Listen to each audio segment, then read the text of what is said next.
relax. Ce que tu veux, te veut en retour.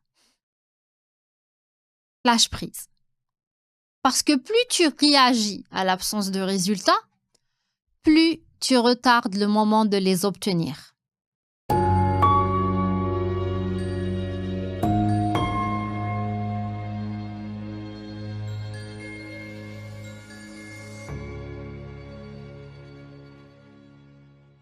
Et c'est ce qui s'est passé exactement avec moi. Je réagissais au lieu de comprendre le feedback que la vie me donnait. Donc, je continuais à résister. Et plus je réagissais, plus je recréais les mêmes circonstances et plus je retardais donc l'obtention de ce que je voulais. Je recréais la même réalité. Et aujourd'hui, j'ai envie de partager avec toi les erreurs que j'ai faites pour que tu puisses les éviter. Bienvenue à toi si c'est la première fois que tu regardes ma vidéo. Mon nom est Tess et je suis ta partenaire d'éveil et de vie consciente. Je veux à travers mes vidéos inspirer les femmes ambitieuses et éveillées et les aider à réguler leurs émotions, se réapproprier leur énergie vitale afin de créer ce qu'elles désirent réellement, que ce soit dans leur vie privée, personnelle ou professionnelle. Parce que oui, c'est possible. Et sans souffrir. Donc aujourd'hui, je te partage un peu mon parcours. Quelles sont les erreurs que j'ai faites qui ont fait que ça m'a pris beaucoup plus de temps d'obtenir ce que je vis aujourd'hui. La première erreur, au fait, c'est que tu ne pratiques pas, et c'était mon cas, c'est que tu ne pratiques pas ce que tu sais déjà. Tu continues à consommer et tu tombes dans la culpabilité de savoir tout ça et de ne pas avoir de résultat. Donc, ça te maintient dans un cycle de culpabilité. Il y a des personnes qui vont tout simplement abandonner et blâmer le destin et d'autres qui vont donc s'acharner. Peut-être que c'est ton cas, tu cherches sur YouTube une autre méthode magique, tu continues à lire des livres ou tu cherches des preuves que ça fonctionne alors que tu n'as pas mis la main à la pâte. Arrête de chercher les formules. Arrête de vouloir trouver un énième livre, un énième podcast. Tu n'as même pas besoin de ma vidéo, je le dis tout le temps. Tu consommes trop. Ça peut être une distraction, au fait. Mais il est important de s'en rendre compte. Donc, il est temps de mettre la main à la pâte et de pratiquer. Donc, arrête d'intellectualiser tout ce que tu as intégré, parce que le changement se fait dans le corps, dans l'expérience. C'est pas juste dans le fait d'avoir compris. C'est pas ça qui va te donner de résultats. Et donc, prends ce qui fonctionne pour toi. Prends une méthode pour la régulation du système nerveux, pour la déprogrammation des croyances limitantes, et ensuite l'action pour atteindre ce que tu veux, que ce soit une relation consciente, une business florissante. Commence d'abord par t'occuper de ton état d'être et trouve la méthode qui fonctionne pour toi. Ça peut être par exemple une routine avec des respirations et du mouvement pour le corps, pour revenir dans le moment présent, pour avoir l'énergie, et du journaling pour ton état d'esprit. Exemple. Mais fais ça de façon continue. Commence déjà à le faire. Tu ne peux pas juger les outils si tu leur as pas donné une chance. Il n'y a pas de résultat sans expérimentation. Tu n'as pas encore la conscience de Jésus pour pouvoir faire des miracles comme ça en un claquement de doigts. Donc, tu es un être humain, tu es traversé par des doutes, tu es traversé par des émotions, tu es traversé par de la frustration, etc. Mais plus tu retardes le moment de... Et même mon sac est d'accord, plus tu retardes le moment de commencer ta transformation, plus tu retardes le moment d'obtenir ce que tu veux. Et je te pose la question tout de suite. As-tu vraiment pratiqué tout ce que tu as accumulé? Admettons, encore une fois, je me répète, tu as besoin de réguler ton système nerveux. Qu'est-ce que tu as mis en pratique? Trouve ce qui fonctionne pour toi et fais-le régulièrement. Donc, je te donne l'erreur et je te donne la solution. De toute façon, comprendre l'erreur, c'est le premier pas vers la solution, la moitié de la solution. Donc ça, c'est la première erreur que je faisais moi-même. Je ne faisais que consommer. Mais moi, je faisais quelque part. Moi, mon vrai problème, c'était le manque de constance.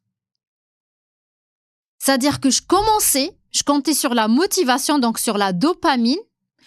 J'essayais 2-3 fois, donc là on arrive à la deuxième erreur, je pense que tu l'as compris, c'est le manque de constance, le manque de répétition. Je faisais 2-3 fois et puis j'ai abandonné.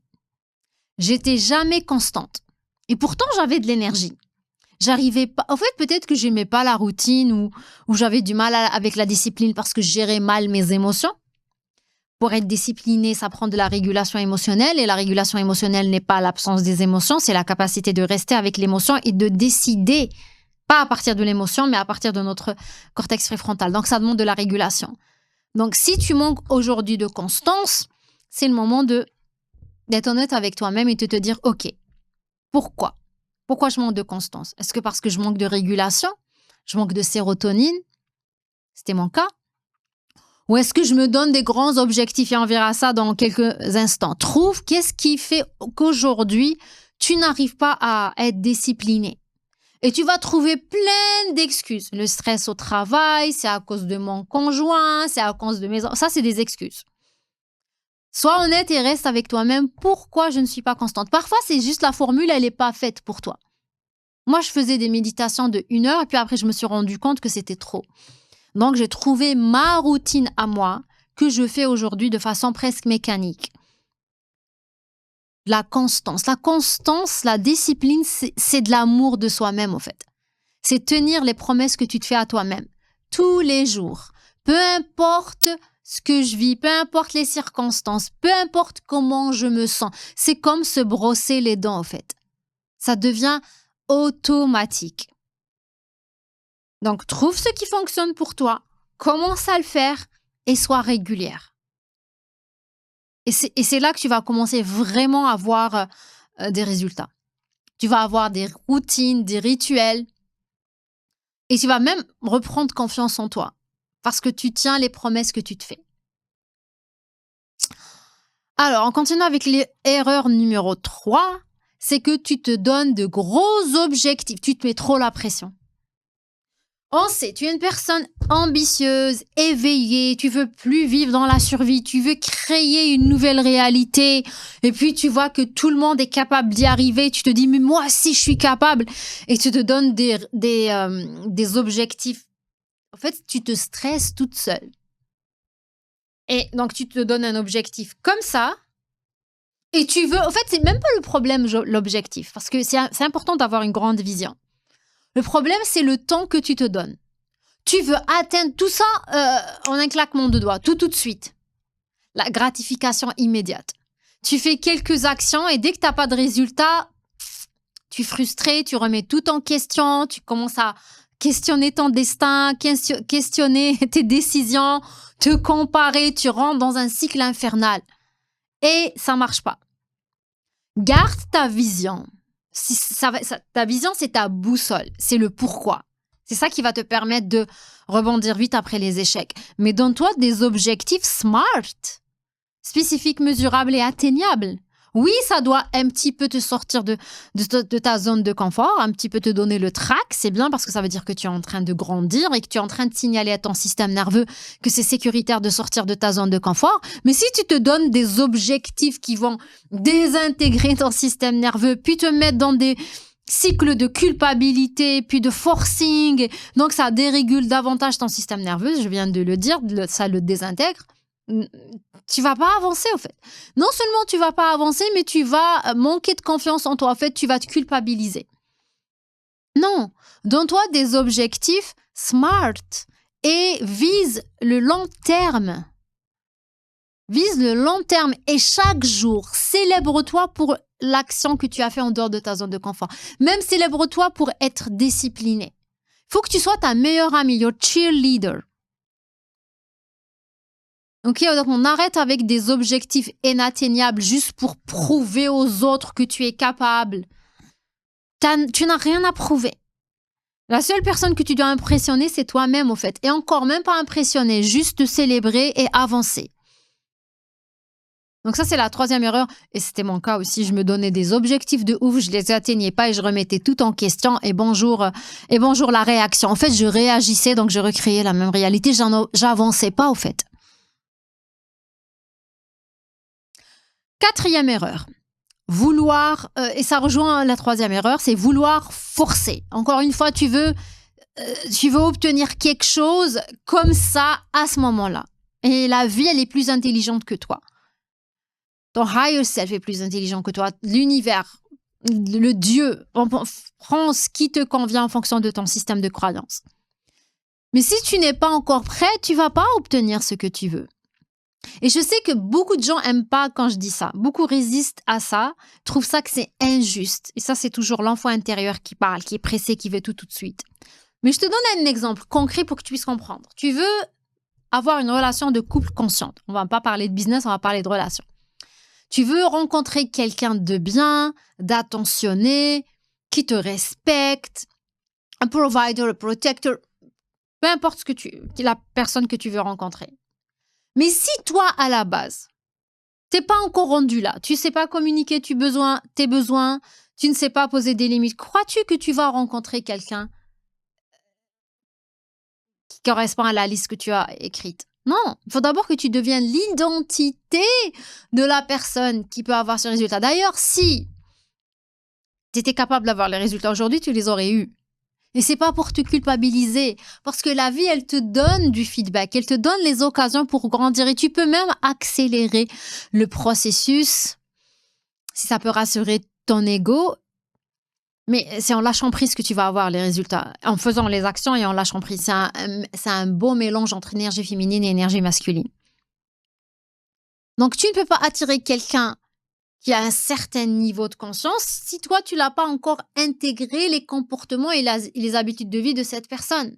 Et la vie, elle va mettre sur ton chemin les occasions pour faire ça. Regarde comme la vie est intelligente. Donc, si aujourd'hui, par exemple, tu rencontres quelqu'un qui est peut-être l'opposé de ce que tu veux, mais peut-être qu'il est en train de miroiter quelque chose que tu dois apprendre. Par exemple, tu attires quelqu'un d'égoïste, peut-être parce que tu dois, toi aussi, t'auto-valider, te valoriser, poser des limites et devenir centré sur toi-même. Et comme ça, tu vas pouvoir rencontrer quelqu'un qui est sécure, parce qu'en faisant ça, tu vas développer l'assertivité, un sentiment de sécurité intérieure, etc. Et ça n'a pas besoin de prendre 10 ans, c'est pas ça le propos. Parce que je sais ce que tu te dis, oh my God, ça va me prendre des années. Et là, tu vas réagir et tu vas sentir cette émotion négative et tu vas même pas vouloir changer et rebelote. On veut pas ça. On veut être intelligent émotionnellement. On veut comprendre ce que la vie est en train de communiquer. Ça n'a pas besoin de prendre 10 ans non plus. Je te promets, si tu fais ce travail intérieur, tu augmentes tes chances d'obtenir ce que tu veux dans les meilleurs délais. Toujours avec un sentiment de détachement. Parce que ça va rejoindre la 5e erreur. Mon erreur, et c'était aussi une des pires erreurs que j'ai faites, c'est je mettais ce que je voulais sur un piédestal. J'étais trop attachée aux résultats que je voulais, que ce soit au travail ou relationnel. Je pensais que c'était ça, l'obtention de ça qui allait finalement me faire sentir valorisée, successful, importante, etc. Donc, je mettais ma valeur à l'extérieur de moi. J'étais dans une posture, ce qu'on appelle horizontale. L'archétype de la prostituée, si on veut parler avec les archétypes de Carl Jung. Non, ce que tu veux te veut en retour. Et c'est normal d'obtenir ce que tu veux. Tu le mérites parce que tu es déjà bien. Ce que tu veux est juste sur la cerise, sur le gâteau. C'est inévitable. Je veux que tu te répètes ça. Mais pas dans le forcing. C'est naturel. C'est comme quand le soleil se lève le matin. It's obvious, c'est naturel. Je ne dis pas le soir en dormant, oh my God, est-ce que le soleil va se lever? Est-ce que je mérite d'avoir le soleil? Même s'il est caché derrière les nuages. Il y a la lumière du matin. Je veux vraiment que ce soit ça ce que tu te dises. Et ça prend de faire les actions pour arriver à cet état d'esprit. Régulation, reprogrammation des croyances limitantes. Donc, il y a quand même du travail. Parce que dans le monde de la manifestation, on pense que c'est juste quelque chose qui va tomber du ciel. Non, il y a quand même du travail. Mais quand tu prends du plaisir dans ce que tu fais, c'est plus un travail. Parce qu'un travail, ça veut dire instrument de torture. En grec ou en latin, je sais plus. Non, c'est que tu fais ce que tu dois faire, mais t'es cool avec ça. Moi, j'adore le développement personnel. J'adore toujours m'améliorer, apprendre à mieux maîtriser mes émotions, à mieux communiquer, ne pas laisser mon ego prendre le dessus, ne pas juger.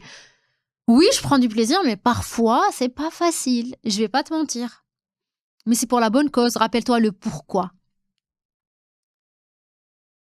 Donc, arrête de mettre ce que tu veux sur un piédestal. Tu mérites d'avoir tout ce que tu veux. À partir du moment où tu as un désir, tu as toutes les capacités de l'obtenir. Il est déjà là dans le champ des possibles. Arrête de considérer ce que tu veux comme une idole et toi comme la fan. Non. Parce que ça va te mettre dans une vibration d'anxiété. Et l'anxiété, ça rebute, en fait. Ça repousse ce qu'on veut. Tu vas te prendre trop au sérieux et tu vas pas prendre du plaisir. Non. Ne mets pas ton rêve sur un piédestal. Tout ce que tu veux, que ce soit au niveau business, relations, argent, santé, tu es déjà bien. Je sais qu'on a du mal à comprendre ça, mais quand tu t'arrêtes et que tu prends le temps de sentir la gratitude de ce que tu as déjà, tu as des yeux, tu as des oreilles, tu peux marcher, tu as Internet. Waouh! Juste prends le temps de faire ça. Apprends à recevoir. Tu peux pas recevoir de nouvelles choses si tu n'es même pas capable d'être dans la gratitude pour ce que tu as déjà.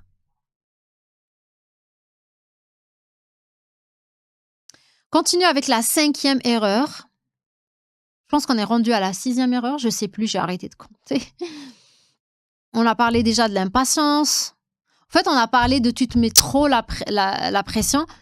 Mais l'impatience aussi, c'est une erreur. Je veux ça tout de suite. Non. Quand on sait que ce qu'on veut, on va l'obtenir. Je pense que j'ai eu beaucoup de galères avec ça. Je voulais tout le temps avoir ce que je voulais tout de suite. Et quand je l'avais pas, je me sentais... en fait, c'est ça l'erreur. Je prenais les choses personnellement. Je me comportais avec la vie et l'univers de la même façon que je me comportais avec les hommes et avec l'argent et avec les gens. Donc, la blessure de l'enfant intérieur. Parce que au fond de moi, je n'étais pas certaine que je méritais ce que je voulais, que je valais ce que je voulais. Et donc, je voulais la preuve tout de suite. Je veux ça tout de suite. Donc, je manquais de certitude, au fait. Et quand on manque de patience, on manque de présence. Parce qu'il faut comprendre que tu n'es pas seul sur cette terre. Pour pouvoir obtenir ce que tu veux, ça implique d'autres personnes, d'autres timings, d'autres synchronicités.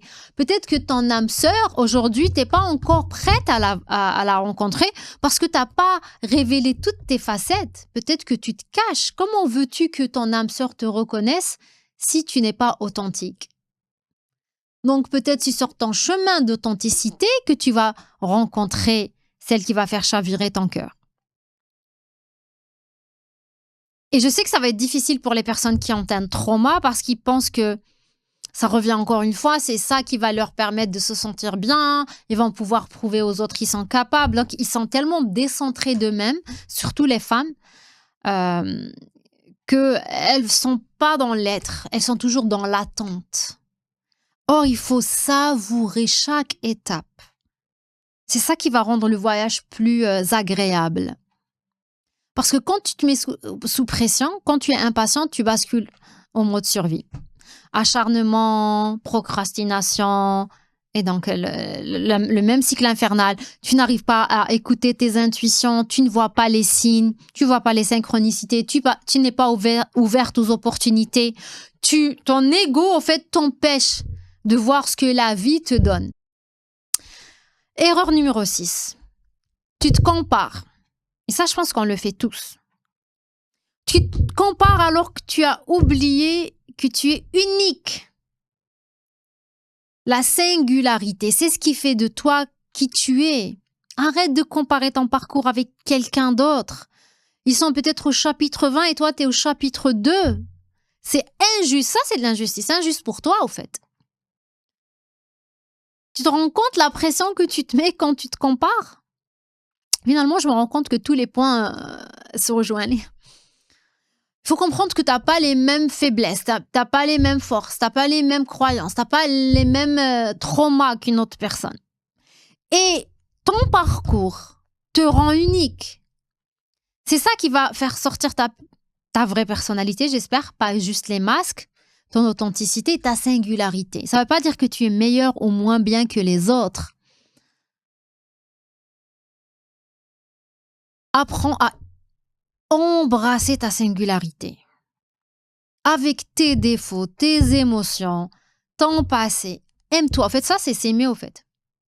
Et inspire-toi des autres. Dis-toi, si elle a fait, c'est que tu as toutes les capacités pour le faire. Tu as la capacité de le faire et de l'obtenir. Ok, donc ça, c'est les erreurs que j'ai moi-même commis et que ça m'arrive encore une fois de réagir parce qu'on est des êtres humains, sauf que j'ai des outils et je rebondis vite après les échecs. Et c'est ça, au fait, le bonus avec lequel je te laisse. Arrête, ne laisse pas, au fait, tes échecs déterminer tes prochaines étapes. Fais comme les grands champions du monde, Tiger Woods, Michael Jordan. Quand ils ratent un coup, ils passent à autre chose. Ils passent à autre chose parce qu'ils prennent les leçons, ils apprennent les leçons, mais ils ne restent pas sur ça. Parce que tu sais, si tu tombes sous l'emprise de ces pensées négatives, t'es foutu. Donc, ne reste pas sur tes échecs et vise le long terme. Parce que tu sais ce que je me disais avant, des fois je me revois dans le passé, je me disais, oh my God, si seulement j'étais constante. Je répétais mes actions, je sais que j'aurais eu des résultats. Mais ça s'est pas passé comme ça et c'est OK. Mais à partir d'aujourd'hui, je peux le faire. Donc, vis sur le long terme. Et apprécie chaque pas. Reviens dans le plaisir. Fais les actions, donc le masculin sain. Trouve ce qui fonctionne pour toi et fais les actions. Et prends du plaisir. Ne te prends pas trop au sérieux. De toute façon, on va tous mourir un jour. Autant profiter du chemin. Donc voilà pour cette vidéo. Si tu veux aller plus en profondeur dans ces concepts, si tu veux vraiment reprendre les rênes de ta vie, que ce soit sur le plan personnel ou professionnel, je fais un challenge, le 5-day challenge que j'appelle de in-between, la période dans laquelle on a semé, peut-être on a fait des actions, mais on commence à s'impatienter parce qu'on ne voit pas de résultats. Je te donne une feuille de route exacte pour pouvoir tenir, non seulement tenir la distance, mais aussi apprécier chaque pas et bien sûr avoir le résultat à la fin. C'est un challenge qui commence le 1er septembre en ligne, 13h Québec, 19h France, 45 minutes de transmission et 15 minutes de coaching. Donc, je t'invite, je te laisse le lien en dessous de la vidéo. On est déjà une bonne vingtaine. Sinon, on se retrouve dans la prochaine vidéo. Mais avant de te quitter, dis-moi dans les commentaires quelle est l'erreur que tu es en train de faire et comment la rectifier. Je me ferai un plaisir de lire ça. Sinon, on se retrouve bientôt dans une autre vidéo. D'ici là, prends bien soin de toi. Bye!